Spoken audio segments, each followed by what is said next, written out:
So today the setup that I used was a 7-foot 2-inch medium heavy fast rod. The reason that I like to go up to that medium heavy rod specifically is for that number 10 finisher. The number 10 finisher is a little bit heavier glide bait, and that medium heavy allows me to get better control and make more precise pops. The speed of the rod in the fast, what that does is it offers me, it's a little bit slower action than I typically recommend. And what it does is it gives you a little more shock absorption when you're pulling those big fish out of that deeper water. The size reel that I like to use is a 30. It just in general handles the line. The line lays real nice on it. You get nice long casts. And what I have this spooled up with is the new Berkley forward line in 10-pound test.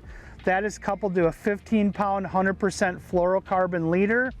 The fluorocarbon leader not only offers great abrasion resistance working through these trees, but it also, the stiffness of it allows to keep that bait from fouling. It doesn't allow the bait to flip as much. So this is a very important part of the setup. But specifically, if you're gonna look for a setup to optimize that number 10 Berkley finisher, this is the one.